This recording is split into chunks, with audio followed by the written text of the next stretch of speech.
live from 304 Studios in Jonesboro, Arkansas. This is an STSPOD.CLUB production. I'm BT, and over there is Lance. And I asked Lance, I said, why did you buy Sexy Red's new lip balm, Booty Hole Brown? Oh, that's the name of the lip balm. He said, it's the only way to keep my lips as smooth as my talk. That's right. Ooh, dang. Booty Hole Brown. He's from Chicago, home of the 2021. Go ahead, show him. WNBA champions, the Chicago Sky. Proudest bunch. That's right. This Saturday, they'll be against the Connecticut. Ooh, I said that right. Sun in Connecticut at 7 p.m. That's 7 p.m. Central Time. I want you to go right now and get your tickets because guess what, Lance?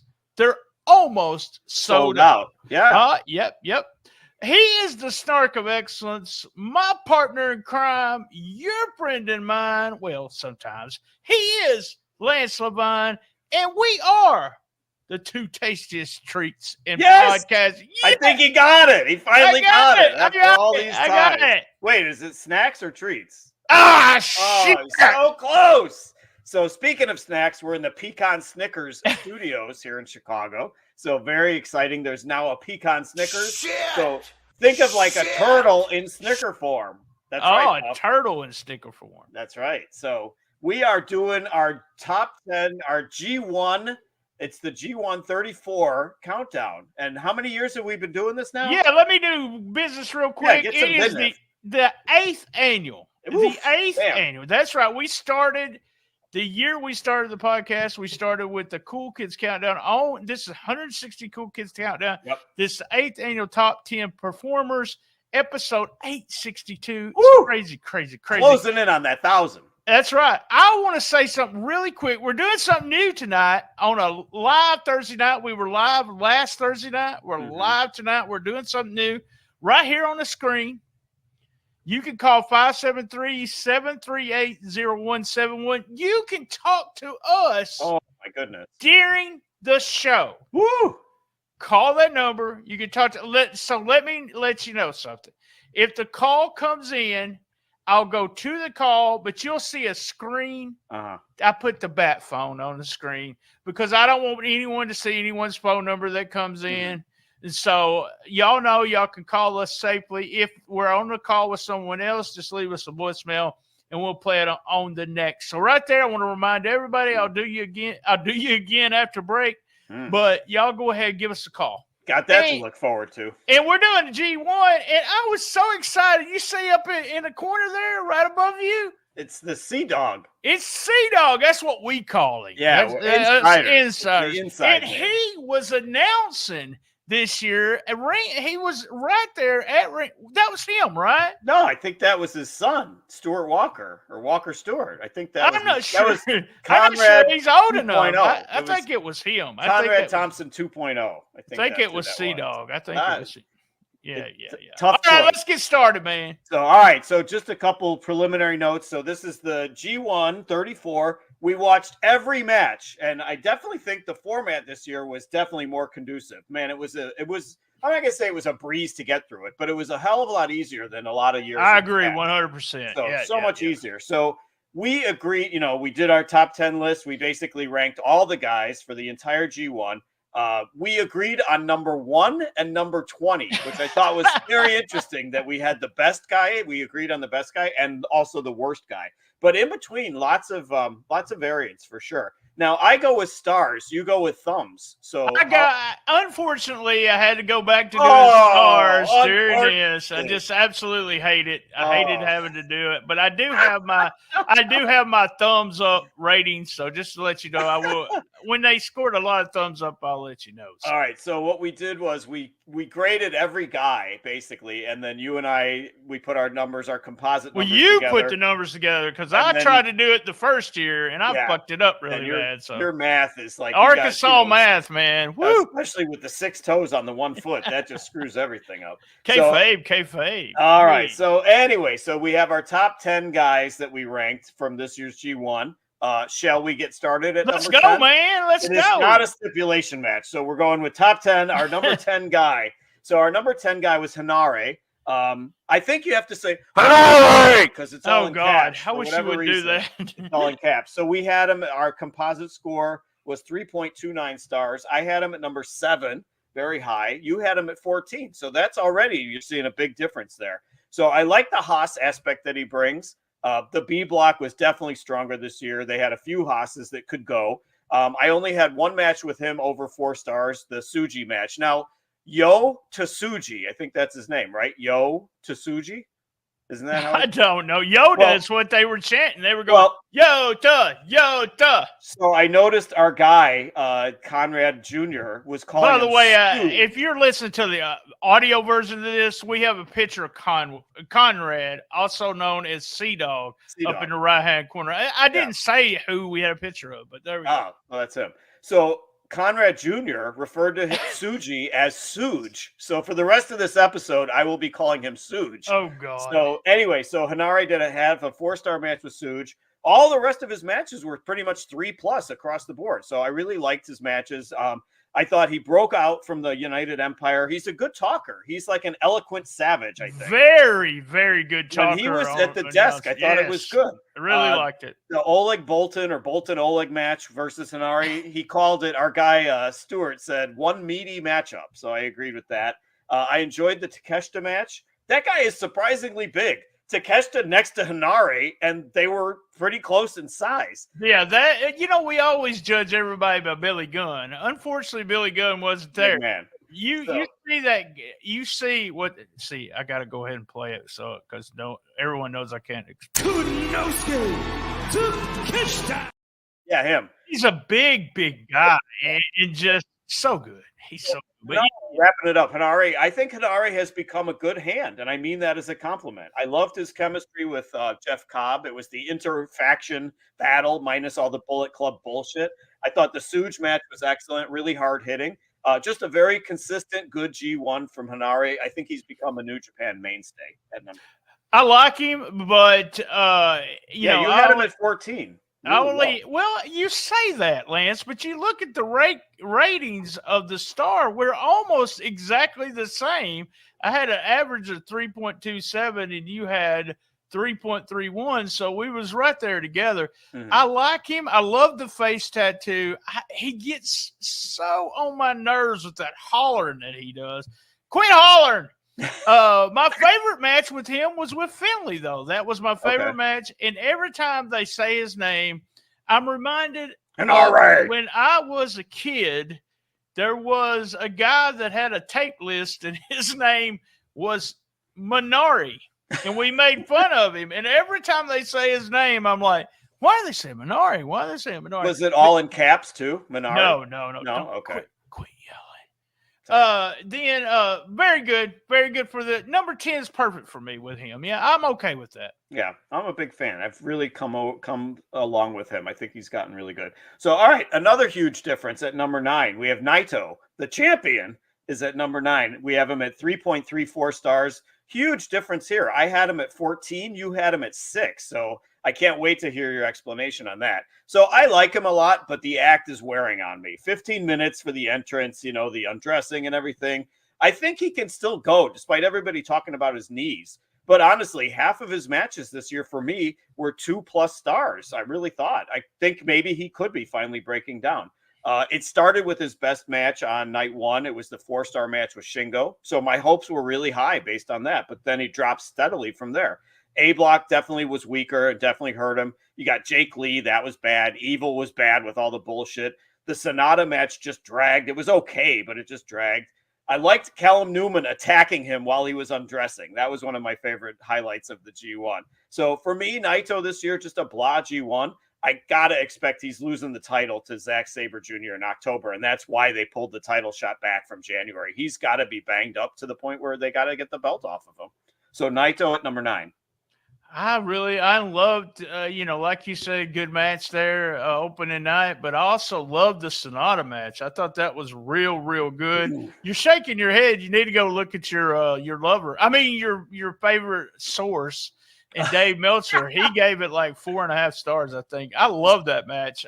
Me. I still like Naito. I think, he gives me entertainment, and I enjoy watching him. But I want you to know, I don't know if you know this. I bet you didn't know. He is googly-eyed. I didn't know if you knew that. Yes, he did have some work done recently. He is googly-eyed. Yeah. So, all right, at number 8, we have the pink shooter, Shota Umino at number 8. So we have him at 3.36. We were pretty close on this. I had him at 8. You had him at 11.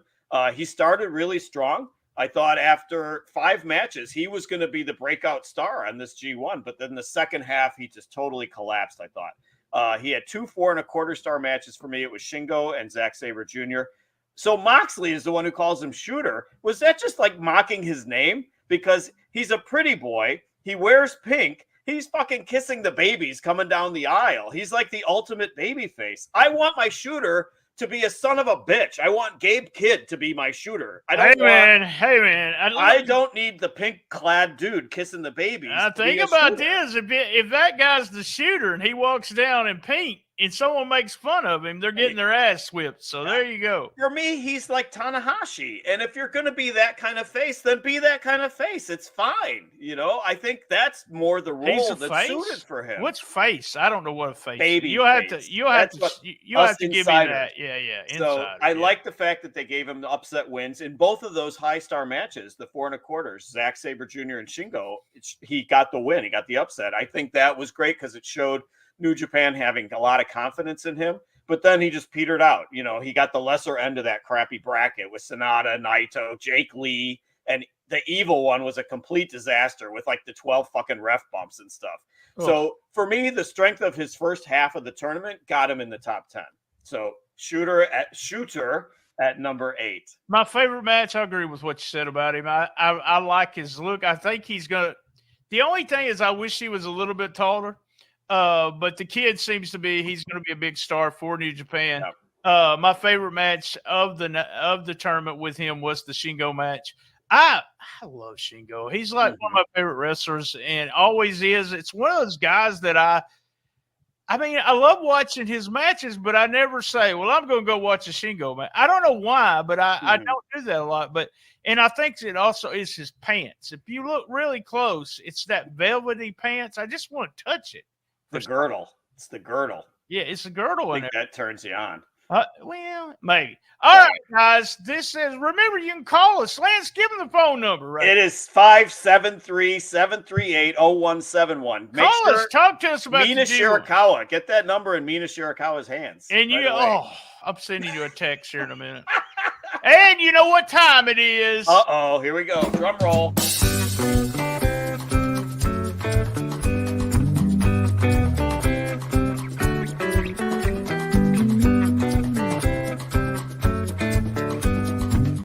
Right, 215 days. Congratulations. Since I have defecated in my pants. Defecated in the trousers. In the trousers. I like don't wear trousers. With the clean language for the kiddos. That's right. I'm trying. Yeah. I'm trying. All right. Number 7. Number 7, we have ELP, also known as L. Logan Paul. We have him at 3.45. That's what we call him. C-Dog. Look at C-Dog up there. He's happy that we're doing this show. He likes it. He's got a head shaped like a eggplant. It's an eggplant head. So I got him on that one. All right, so ELP at 3.45. I had him at 10. You had him at 5, so a bit of a difference there. People were raving about him, and I like him. I liked his tournament, but I only had him at 1 4.25 star match with the Takeshita match. But consistent throughout. All 3 stars except the Bolton match was a little bit lower. All 3 are better. Great dives, very acrobatic, obviously. They tried to give him a story that all of his friends were gone, I didn't like that. Yeah. In reviewing my notes, I had crazy dives in practically every match was written down. Especially the dives where he's nailing that dangerous looking railing.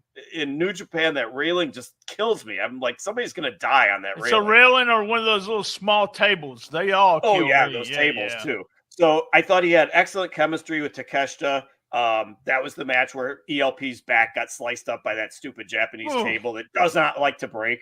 So I think he did really well, but I didn't have it as an over-the-top performance. That's why I had him at 10. So enlighten me. And I mean, I thought all this. I don't know what it is. We talked about this, but I enjoy him.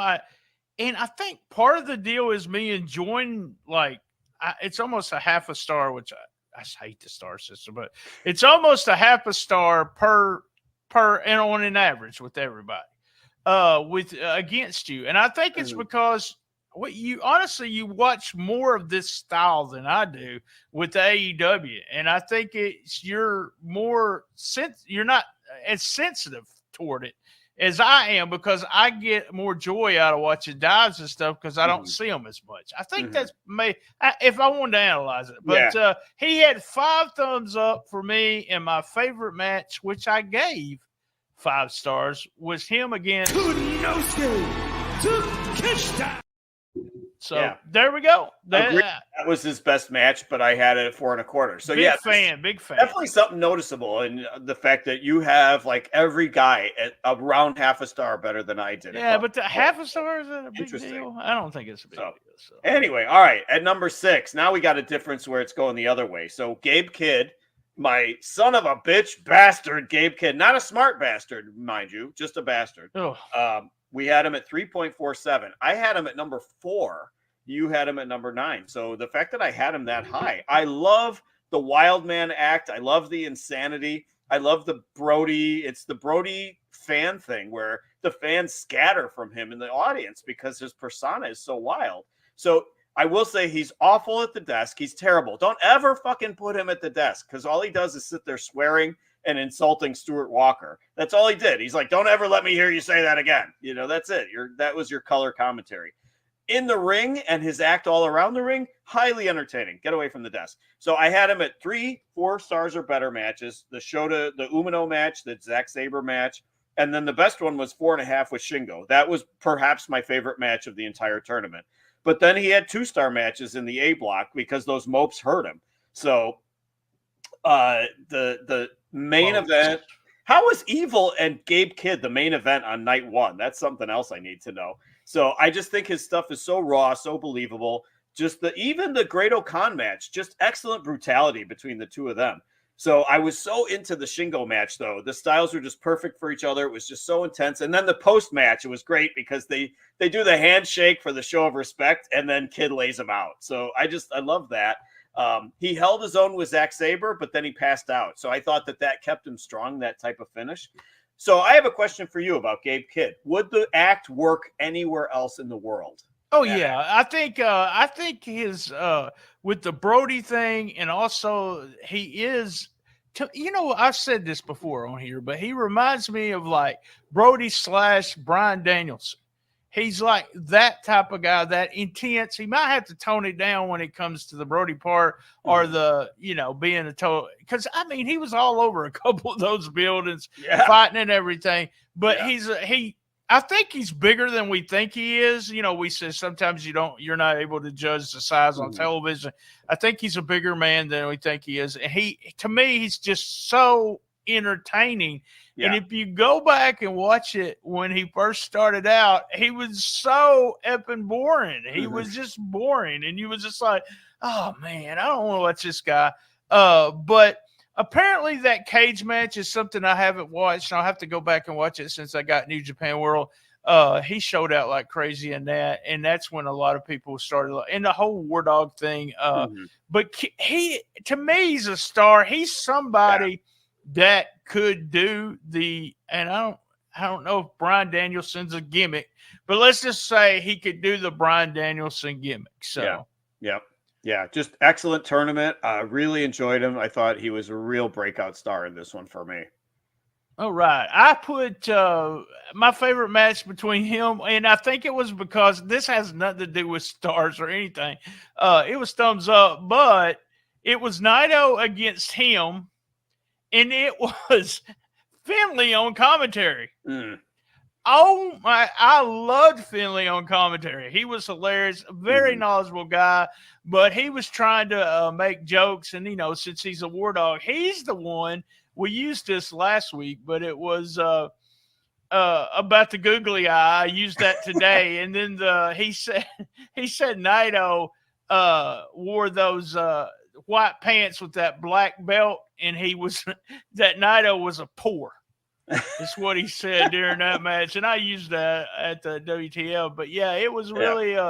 I think that's why I enjoyed it the most with Naito and Kid. But yeah, Kid and Shingo was really good.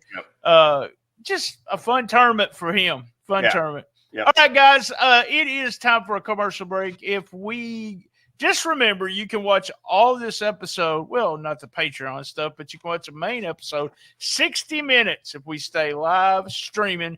Give us a call. One last reminder there. Give us a call there, and we'll talk to you. But now we're going to commercial break. Memphis Wrestling is on the road. Join us live. This Saturday, August 24th, is the Tatertown Throwdown Part 2 in Gleason, Tennessee, benefiting the Gleason Beta Clubs. This Sunday, August 25th, ECW legend The Sandman is coming to Memphis Wrestling, presented by Ghost River Brewing. Meet The Sandman and our VIP experience. Then join us for AEW All In. It's free to watch at Dave & Buster's in Memphis. Saturday, September 7th, Memphis Wrestling returns to the Dyer County Fair for Generations of Champions. Friday, September 13th, Memphis Wrestling is live at the Lauderdale County Fair in Ripley, Tennessee. It's free. Sunday, September 15th, TNA wrestling star Jonathan Gresham returns to Memphis Wrestling. All tickets are on sale now. Get yours right now at memphiswrestling.tv.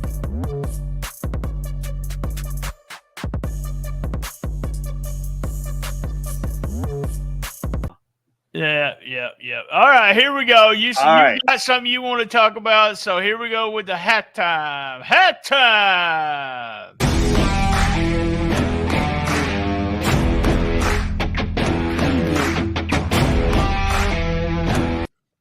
All right, we're at halftime. Lance, you messaged me, text me, and your question, go ahead and give your question out, and me and you will talk about it. I think every promotion in the world is hot except AEW. Is it true or false? I know TNA's hot. TNA's hot. WWE is on fire. WWE's on fire. Even, I cover Memphis with Rollin Into Mempho every week. They're still selling out the little building and having tons of fans, when it comes to watching the show on YouTube, they're hot. Yeah. MLW sold out the last time they were in Chicago. I think they sold out. Yeah, they did that a couple of times too. But yeah, talk to me. Japan, kind of hot. I guess. I don't know. Yeah. This G1 was kind of refreshing in a weird kind of way to me. So I think it was kind of hot. It was refreshing. I enjoyed C-Dog doing commentary. He was really good. I mean, there's good matches happening. Like I told you, the Claudio match last night was excellent with Okada, and you said you're still not interested. So it's just pushing. To me, here's what I think. And I'm just using myself, but I remember some conversations we had. Mm-hmm. Is I said, I remember when I quit watching Collision. It's when CM Punk left, and I said, I wonder how many people will quit watching Collision because he left. And then its ratings started going down. And then I just slowly quit watching everything. And then I quit watching Dynamite. And there's a couple people I follow on on the X. And they're, it's like we supported it. We were there for the first event. Mm-hmm. We wanted to succeed. Mm-hmm. But it just seems like I think the wrestling fans have decided they like the storylines a little bit better than seeing. And I think they're tired of seeing. I don't know who it was, but somebody said they're just tired of seeing so many, dives, so many this, so many that. It's not about having the 5-star match. It's about the storylines, and nothing grabs you with AEW right now. It's become the uncool thing to talk about and watch. It somehow has become the uncool thing. For the longest time, TNA was the uncool thing to watch and admit that you were a fan of, But now, I don't know. Somehow AEW. And I know you haven't watched it, and I know you give me shit about always watching it, but there have been good matches. There's definitely been good product there. but yet it has that stain of being the uncool product right now. And I don't see it like I just see that it's just okay. I said this a long time ago. There is an audience for that wrestling. Yeah, but even that's tapered off. It's not a mass. It's never going to be a mass. You know why? CM Punk was giving them some people. They screwed the pooch on MJF. He was actually more over as a babyface joke person than he is now. You know, what do we have Okada doing? Bitch. God, bitch. Dang, what are you talking about, bitch? It's so. That's awful. It's terrible. So, I could bitch all night about that. Number one star in the world. That guy's the top star in the world, arguably. And they've got him saying bitch for a laugh. I'd say people were turned off, and then they just really didn't come back. Because if they did come back, then they would see some. You know, to me, the blood thing, the licking of the blood or the drinking of the blood got me. That was one of my things. And just seems like every pay-per-view has to have something where somebody's going to get killed. You know, I haven't enjoyed the pay-per-views. 1 out of the last 4, and I don't even plan to watch this one. So, you know, that's the first one. So, all right, let's get to the countdown here. Back to the show. All right, halftime.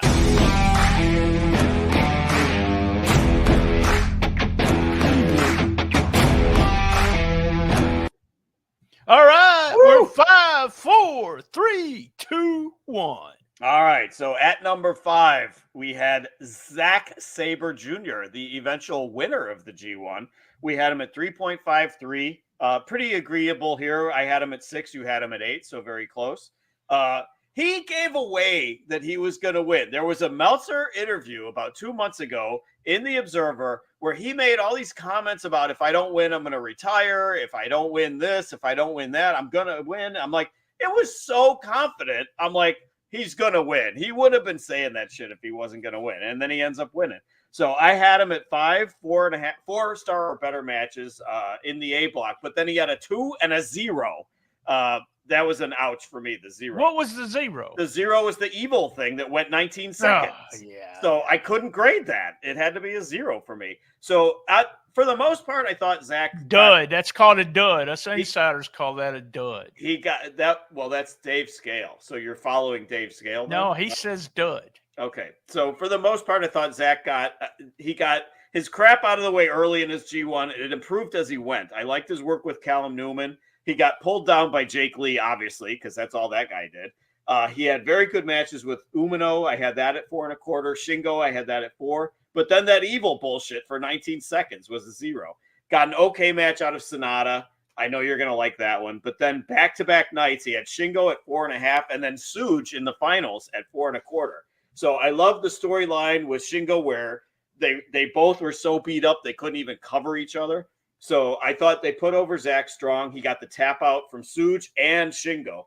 Zack Sabre Jr. will be the champion in October. I agree 100%. I thought the finals match was my favorite. Kind of like I've become a big fan of his. I was not, and you know that the first G1, I made fun of him the whole time. Talking the about skinny kid across the street. Yeah, he was the skinny kid across the street that needed the sugar for his cookies, if you know what I mean. But the finals match was good. I liked a lot of the stuff he did. I did like the Sonata match, by the way. Of course. But I've got a bet you didn't know. Uh-oh. I'm a little concerned about this. He has a big penis. I just want you to know that.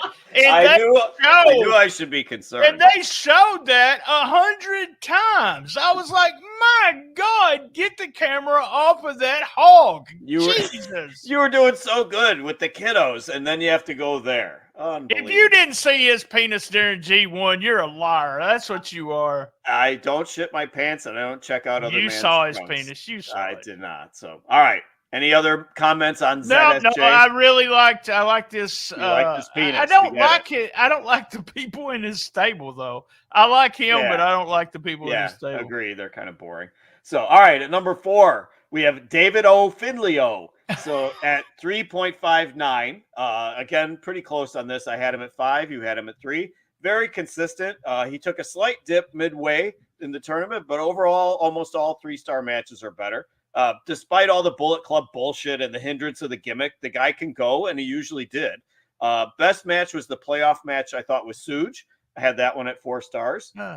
He managed to get a decent match out of Ren Narita, even with all the shenanigans. He did. I was a little disappointed with Finley and Takeshita. I thought it was a real slow start, but then eventually it got good. But, man, it took forever to get to that point. Enjoyed the Finley match with Suge. That was 4 stars. I thought Finley could have been in the finals. I really thought this could have been the year, despite ZSJ giving it away. I thought Finley, this could have been his year too. He's real close. To me, he's really close. He's almost there. Maybe he's too methodical. He needs like an edge like Gabe Kidd or something. He needs something else, but he's just a tad below where he should be as far as being a superstar. So Finley at number 4. Love Finley, true professional. He comes off as a true professional. They tell the story of, him being a family in wrestling. I don't have any. 4th generation. He's one of those guys. It's 7th generation. Gosh, get it right. All right. It's one of those things where his interference doesn't bother me, and they are pushing him as, the Okada, the Jay White, the whatever. I don't see him like that, and it took me a little bit to see Jay White like that when I did. Yeah. Okada to me just boom was the guy, but he has a belt. That's something we have forgot to say. I know this is going to surprise you, but every fucking person has a belt in New Japan. And AEW. AEW, what is the deal? Every time they got in the ring, and I haven't caught up. I've not been with New Japan since the big show in January. And so every time someone came out, someone had a belt. And I was like, what's that belt? It's called what? It's called what? Yeah. And I was like, oh man, looks like we got somebody calling. And if you're going to be calling in, I just want y'all to know I'll be blanking it out. Hold on just a minute. You'll have the bat phone popping up. Oh, you're not going to believe this, Link. Is it Mina Shirakawa? It is Sea-Dog. Oh! Sea-Dog! Hello, I am not your Sea-Dog. Here is what I want you and your fucking cunt friend to do. Stop referring to me as the New Japan announcer. That is not funny. We are 2 fat guys wearing a suit, and all of a sudden, we look alike. Take my face off the damn live stream. Don't you know who I am? I am the Podfather, bitch. He hung up on us. Wow. He couldn't even what talk. A jerk. What a jerk. Sea-Dog. Sea-Dog's a jerk, y'all. I'm reinforcing you have an eggplant-shaped head. Yeah, well, here we go. Rude. I don't need him on here anyway. So there you go.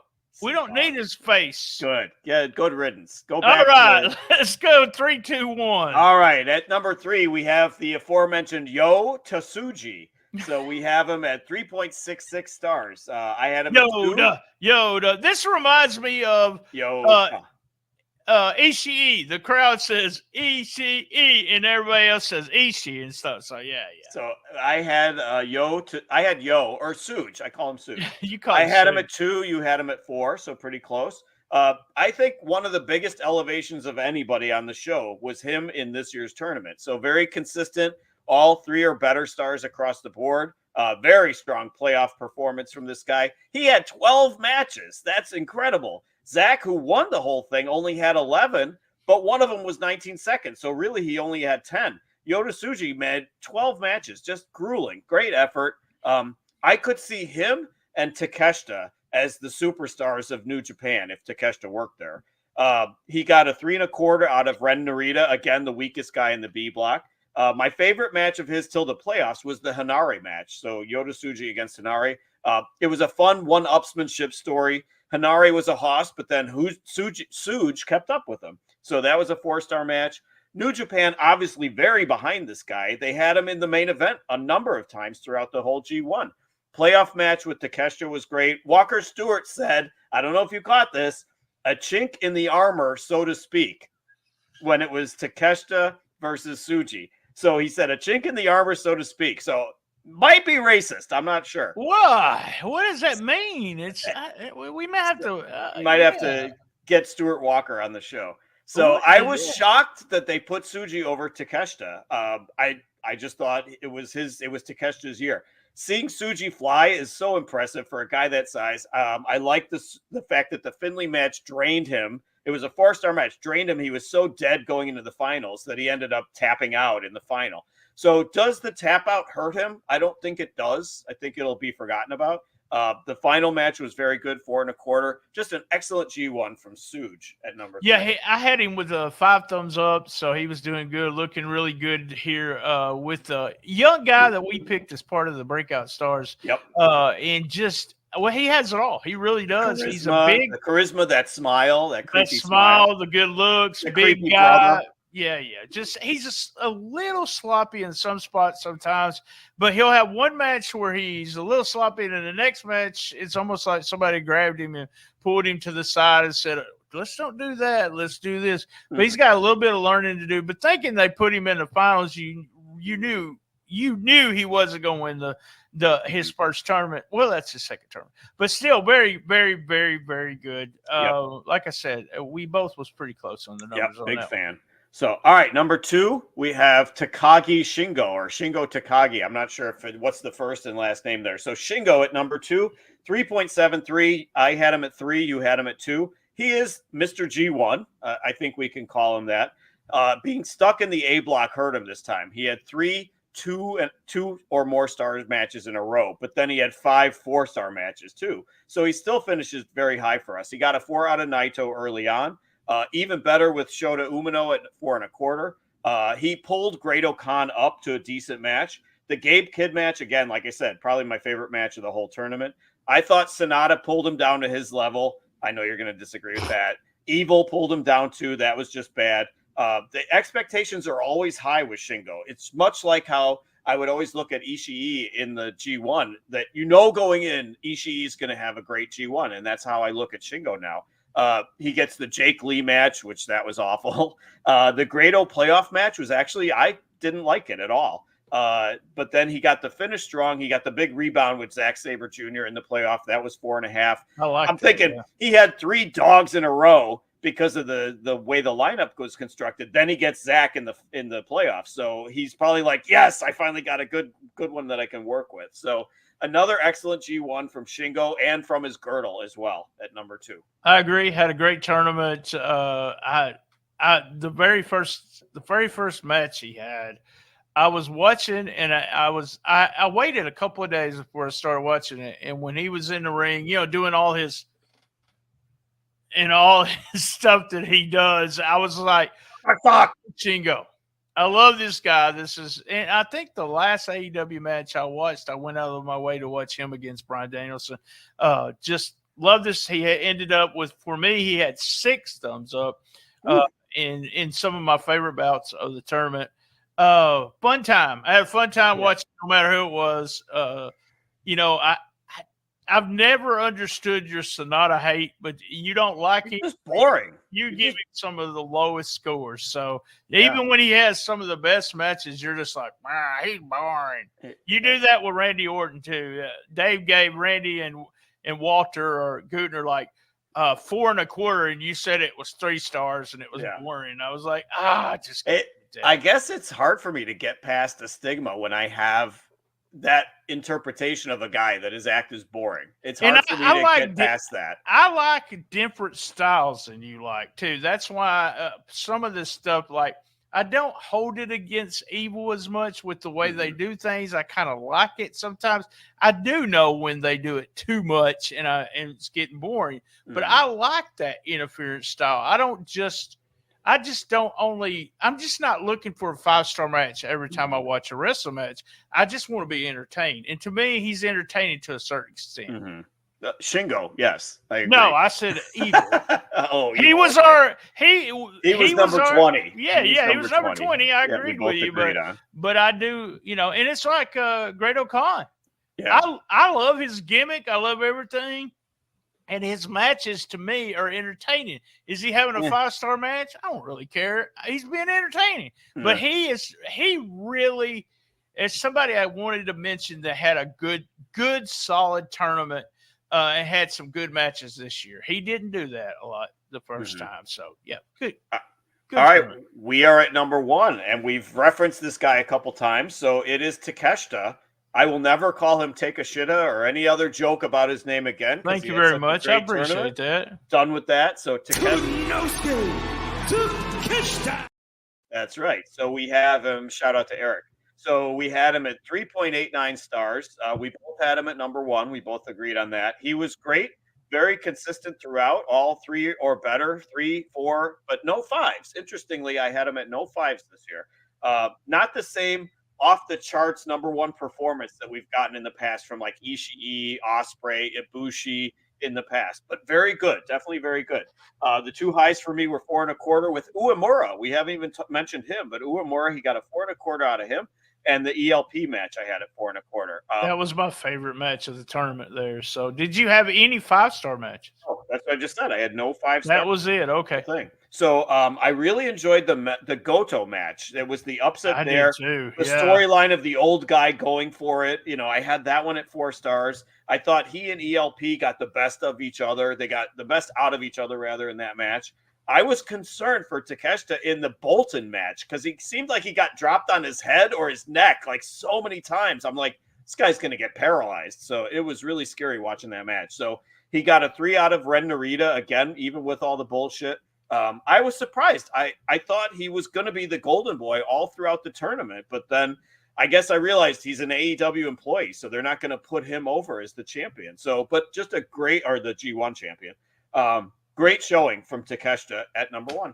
That's right. I gave 8 thumbs up matches. I enjoyed. This kid is somebody that I actually was a breakout star. You hadn't seen a lot of him at the time, and I had seen more. I think I'd seen him on some of those WrestleMania shows, and then I seen him back in the day when what happened was Tanahashi went to DDT, and this is a guy he wrestled. And Tanahashi said, "You don't know shit. You'll never be a star." Wow. And he made Tanahashi eat his words. Yeah. I remember seeing him, and then at the same Omega before that, but DDT and Ibushi, they had 2 or 3 people that you just think to yourself, wow, these people are stars. And then you have somebody's name that you've heard in the Observer ever since he started. He's in Noah, he's in All Japan, and now he comes to New Japan, and he is the boringest wrestler, Jake Lee, that I think he is horribly boring. And just a big guy, you know, I don't know. There's nothing there. We both was like, I like his gimmick. I like his gimmick name, blah, blah, blah. Smart bastard. And you sent me a text, so I'm out on this guy. I don't know about this, but I know about this guy. He was boring. I like Evil 10 times better, I think. So. I don't know how we got onto the Jake Lee thing, but what I want to say about him is that they want him to be Nakamura. Like his look, his persona. I think they want him to be Nakamura. I don't see that at all. No, I'm just saying he's like 10% of the talent of Nakamura. I don't see it at all, but there's such a similarity. That's a name though that I've seen so much. Let me just say something real quick. One other person that I thought had a really good tournament before we close up the main show, and you'll still be able to see the main show right here. First of all, I want to thank C-Dog for calling in. What an asshole. And also Bolton. He would have been a star in the 80s. I mean, from day one, Inoki would have loved him. Absolutely loved him. I like him a lot. You lead me into the takeaways. So my main all right. So let's get to Patreon. Guys, as everyone knows, same bad time, same bad channel, on the best little wrestling podcast in the business. Be there. And as everyone knows, I love my mama. And as everyone knows, I have fun everywhere I go. Pretenders tomorrow night. Styx and Foreigner the next night. I wish you'd listen to a band that came out sometime except the 70s or the 80s. And then the couch for All In on Sunday. Boo!